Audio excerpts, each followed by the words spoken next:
कि हाम्रो भौतिक वास्तविकता वास्तवमा एउटा गणितीय संरचना हो? यो विश्लेषणमा हामी ब्रह्माण्डको आधारभूत कोडमा लुकेका प्रमाणहरूको तह तह केलाएर हेर्नेछौँ।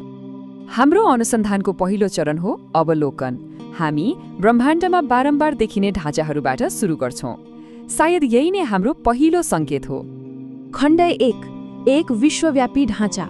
हाम्रो पहिलो प्रमाण भनेको एउटा यस्तो ढाँचा हो जुन हामी देख्न सक्छौँ र जसको सांख्यिकीय महत्त्व पनि छ।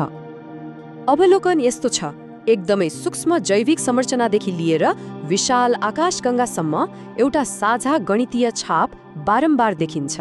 र महत्त्वपूर्ण कुरा के हो भने यो विभिन्न प्रणालीहरूमा एक अर्काबाट स्वतन्त्र रूपमा देखा पर्छ। यो सहसम्बन्धले अनियमितताको सम्भावनालाई लगभग खारेज गरिदिन्छ। हो, यो ढाँचाको केन्द्रमा छ फिबोनाची अनुक्रम 0 1 1 2 3 5। यो एकदमै सरल देखिने गणितीय नियमले प्रकृतिमा पाइने सबैभन्दा जटिल तर प्रभावकारी संरचनाहरू निर्माण गर्छ।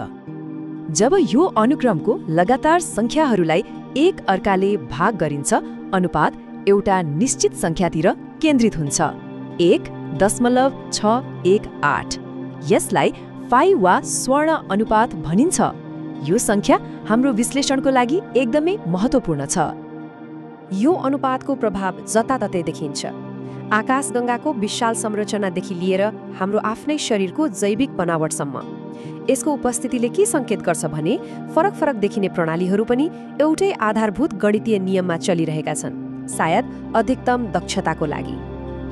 अब सांख्यिकीय विश्लेषणले के देखाउँछ भने यति धेरै असम्बन्धित प्रणालीहरूमा यो ढाँचा संयोगले मात्रै देखा पर्नु असम्भव जस्तै छ। यसको सम्भावना गणितीय रूपमा लगभग 0 छ।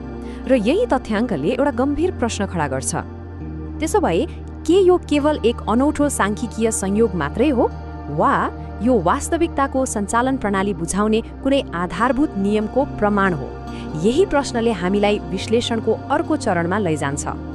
ल, अब हामी अवलोकनबाट परिकल्पनातिर लागौँ। यदि यो ढाँचा संयोग होइन भने यसको पछाडिको तार्किक व्याख्या के हुन सक्छ? एउटा प्रमुख परिकल्पनाले यसको जवाफ दिने प्रयास गर्छ। परिकल्पना यस्तो छ, भौतिक वास्तविकतालाई गणितले वर्णन मात्रै गर्दैन, वास्तविकता आफै नै एउटा गणितीय संरचना हो। यो म्याक्स टेगमार्कको गणितीय ब्रह्माण्ड परिकल्पनाको मूल आधार हो। यो परिकल्पनाका 3 मुख्य आधारहरू छन्। पहिलो, गणितीय रूपमा सम्भव हुने हरेक संरचना भौतिक रूपमा पनि अस्तित्वमा छ। दोस्रो, हाम्रो ब्रह्माण्ड पनि त्यस्तै एउटा संरचना हो। र तेस्रो, हामीले अनुभव गर्ने चेतना भनेको त्यही संरचनाभित्रको आत्मजागरूकता हो। यो सोचले हाम्रो दृष्टिकोणलाई नै परिवर्तन गरिदिन्छ। यसको मतलब हामी गणितको आविष्कार गरिरहेका छैनौँ, हामी त भौतिक वास्तविकतामा पहिलेदेखि नै लुकेर बसेको गणितीय भाषालाई उजागर मात्र गरिरहेका छौँ। ठिक छ, यदि वास्तविकताको आधार नै गणित हो भने अर्को तार्किक प्रश्न उठ्छ, त्यो गणितीय संरचना हाम्रो त्रिआयामी अनुभवको रूपमा कसरी प्रकट हुन्छ?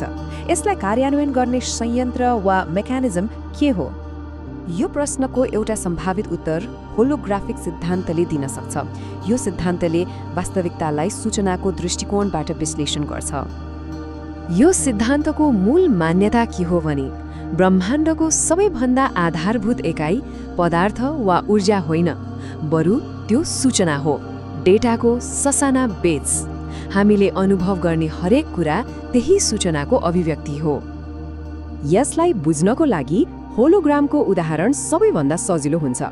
जसरी एउटा 2 आयामी सतहमा भएको सूचनाबाट त्रिआयामी तस्विर बन्छ, त्यसै गरी हाम्रो त्रिआयामी ब्रह्माण्ड पनि कुनै टाढाको 2 आयामी सतहमा अङ्कित सूचनाको प्रक्षेपण मात्र हुन सक्छ।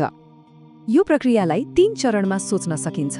पहिलो, ब्रह्माण्डको सीमामा सूचना एन्कोड हुन्छ, जसरी कम्प्युटरको हार्ड ड्राइभमा डाटा राखिन्छ। दोस्रो, त्यो सूचना हाम्रो अन्तरिक्षमा प्रक्षेपण हुन्छ। र तेस्रो, हाम्रो चेतनाले त्यो प्रक्षेपणलाई त्रिआयामी वास्तविकताको रूपमा अनुभव गर्छ। अब यदि हामीले यी 2 सिद्धान्तहरू, गणितीय ब्रह्माण्ड र होलोग्राफिक सिद्धान्तलाई एकै ठाउँमा राख्यौँ भने एउटा निकै शक्तिशाली निष्कर्ष निस्कन्छ। हाम्रो ब्रह्माण्ड कुनै ब्रह्माण्डीय कम्प्युटरले चलाएको प्रोग्रामको आउटपुट हुन सक्छ, जहाँ गणितीय नियमहरूले कोडको काम गर्छन् र सूचनाले त्यसलाई वास्तविकताको रूपमा प्रकट गर्छन्।